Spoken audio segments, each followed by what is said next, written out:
Everstrong, manufactured by Everstrong Helmet Manufacturing Corporation. It's black. It's the model number 767. Security lock, helmet capacity, which we proved is wrong, and it's a 38 liter model. Motorcycle compartment box.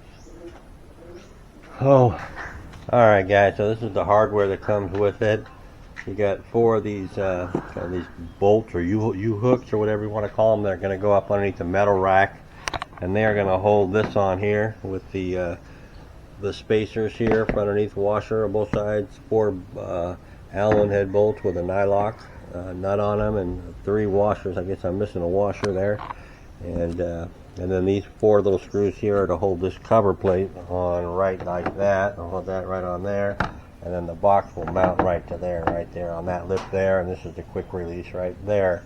So it's all pretty straightforward, pretty simple, and let's see if we can't get this thing mounted up. Alright guys, so we got the these are the helmet locks that I have on here that I took off. Those are off the rack right now, and we've got the base plate on here folded down there with the hex heads up on top here, and just plastic, and then it's underneath here just like so, and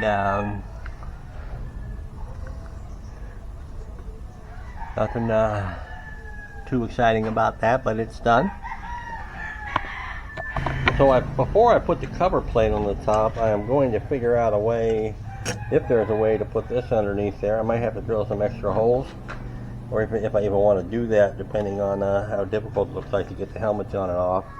But I might be able to use one of the original bolts on there too, to kind of put it on there. So take your time and we'll figure that out, and I'll show you what I come up with. Alright, so it looks like we're going to have to elongate these holes on here a little bit to get them to fit underneath.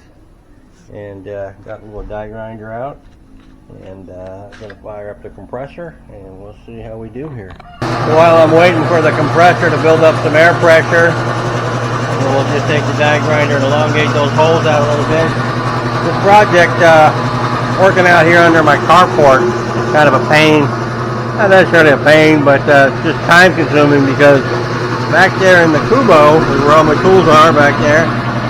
So I gotta walk back there when I need something to get it and try to estimate what I need. I started out with an Allen wrench, the hex head, and a socket, a deep socket, and a T-handle, and now here we are, vice grip, die grinder.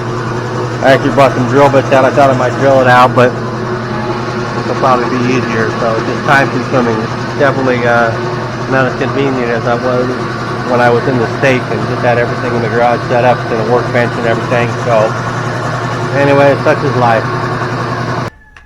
Alright, so right here is the plastic cover that goes on there, and it's got 3 clips up here that just slide in right up there. 4 screws on it, pretty self-explanatory, simple. And I don't think I can put it on with just one hand, so I'm going to turn the camera off, and you'll see it when it's installed. Oh, there it is. 4 screws in it, ready to go. Now we'll put the box on. Alright guys, there we are with the box on top. It's got the, like I said, it's a 38 liter box. It's got a lock on it. Box opens up. It's got a liner in it for the Velcro here. It's plastic, which, you know, and it's got these plastic hinges on it. The plastic is nice because things rust here pretty fast. I mean, this is, you know, like I said, it's inexpensive. Let me go grab my helmet and see if it'll fit in there, but it'll serve its purpose for storing loose stuff in there. And if we're going to take an overnight trip here in Bohol, and maybe go to Cebu, we don't have to pack a lot of stuff. We just throw a little stuff in there and we're good to go. Because, you know, the bulky stuff we're wearing, really, our riding jackets and our boots. And then we got our side bags there, so we got plenty of storage on there. I'm still modifying, got the painting up the helmet holders underneath there. I'll show you that in a second after I get those on there. So we got that on there, and this lock here. This is the push button to release it from the base plate. You can lock that on there as well. I'd like to tell you it's smooth as butter, but it's not. It takes a little work to get it to latch on there. Maybe it'll loosen up in time. I sprayed it down with a bunch of silicone spray to hopefully that will help it slide a little bit, but it's a little challenging to get it on there, I will say that. The other thing I'm kind of concerned about is these hinges are, you can see the thing doesn't sit flat, so you're using the latch to kind of hold it down, which means it'll probably stretch these hinges at some point. And so you're looking at about, I think it was 40 bucks. I'll put the exact price there on. I'll go back and check if I can and see how much I paid for this. It looks nice on the bike, I will say that. Not too big. And let's see if a helmet fits. Well, guys, it does not fit a helmet. That is my wife's helmet right there, and it does not fit in there. So I would be irritated if that's why I bought it for us, to store my helmet on when I got off my bike, like at work, and so many people do around here. They commute. Put your helmet in there, it doesn't fit. It's just too tall. So yeah, don't even think that's the one. I'm not sure what kind of helmet that was. Let me grab a different helmet over here. We got a couple helmets over here. People that ride here, the kids and whoever's out there. If the LTO's out there, the licensing people, everybody wants to get a helmet. So let me throw this in there and see if that one fits. This is a VR1 helmet that we brought from the US. It's Chinese made though.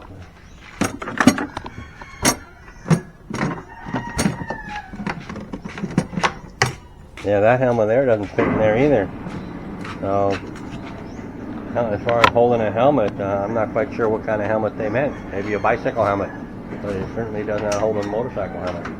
So we were ripped off if that's what we were trying to buy it for, which we weren't, but nevertheless, good to know. All right, so there are the mounts up there.